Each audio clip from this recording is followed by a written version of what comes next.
வணக்கம். வாழ்க வையகம், வாழ்க வளத்துடன்.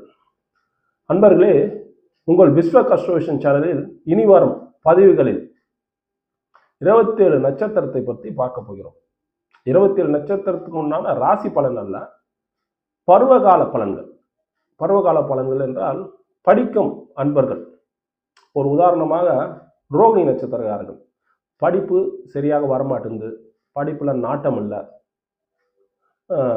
ஒரு எக்ஸாம் படிச்சுட்டு ஒரு எக்ஸாமினேஷன் ஃபியர், எக்ஸாம் ஹாலில் போனோன்னு மறந்து போயிடுது. ஒரு காலேஜ் போகிறப்போ பணம் கட்ட, ஃபீஸ் கட்ட சிரமப்படுறோம். இது கூட ஒரு படிப்பு சம்பந்தமான தடை தான் குறிக்கும். அப்போது அந்த காலகட்டத்தில் உள்ள ரோகிணி நட்சத்திரக்காரர்கள் எந்த ஸ்தலத்தில் போனால் என்ன, உதாரணமாக என்ன ஸ்தோத்திரங்கள், எந்த கடவுள் வழிபாடு, எந்த ஸ்தல வழிபாடு, இது போல் அந்த பருவத்தில் இருக்கும் ரோகிணி நட்சத்திரங்கள் எந்த ஸ்தலங்களில் போனால் அவர்கள் இந்த தடைகள் நீங்கி முன்னேற்றம் அடைவது. ஒரு பூச நட்சத்திரக்காரர்கள், இதெல்லாம் உதாரணமாக சொல்கிறேன். ஒரு பூச நட்சத்திரக்கார அன்பர்கள் படித்து முடிச்சுட்டேன், வேலை தேடுறேன், வேலை கிடைக்க மாட்டேங்குது, படித்த படிப்புக்கு வேலை கிடைக்க மாட்டேங்குது, வேலை கிடைச்ச நிறைய நேரம் ஒர்க் பண்ணிட்டு இருக்கேன், ஆனால் அந்த சம்பள ஊதியம் பத்த மாட்டேங்குது, ரொம்ப வருஷமா வேலை செய்கிறேன், ஒரு ப்ரமோஷன் கிடைக்க மாட்டேங்குது, வேற வேலைக்கு ட்ரை பண்றேன், ஆனா அந்த வேலை அமைய மாட்டேங்குது. இது போல அந்த காலகட்டத்தில் அந்த பூச நட்சத்திரக்காரர்கள் எந்த ஸ்தலத்துக்கு போனா ஒரு விடிவு காலம் பிறக்கும். உதாரணமா பாருங்க, ஒரு உத்திர நட்சத்திரக்காரங்களை எடுத்துங்களேன்.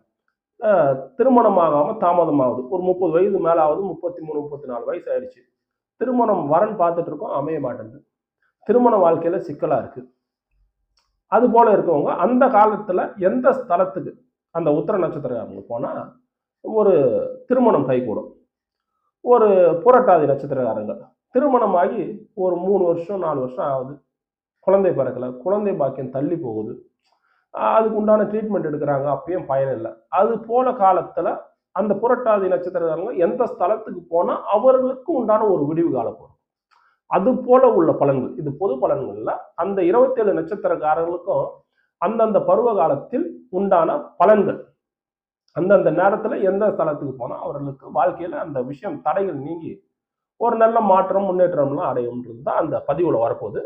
இனி வரும் நாட்களில் 27 நட்சத்திரத்துக்கு உண்டான பதிவுகள், அஸ்வினி நட்சத்திரம் முதல் ரேவதி நட்சத்திரம் வரை அதற்குண்டான பருவ காலத்தில் எந்தெந்த ஸ்தலத்துக்கு போக வேண்டும் என்ற தடைகளை நீக்கி வெற்றி பெற வேண்டும், அந்த ஸ்தலத்துக்கு போக வேண்டிய பதிவுகள் வரப்போகிறது.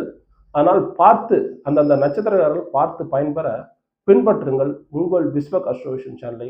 நன்றி, வாழ்த்துக்கள், வாழ்க வளமுடன். Don't forget to like, share, and subscribe Viswak Astro Vision channel.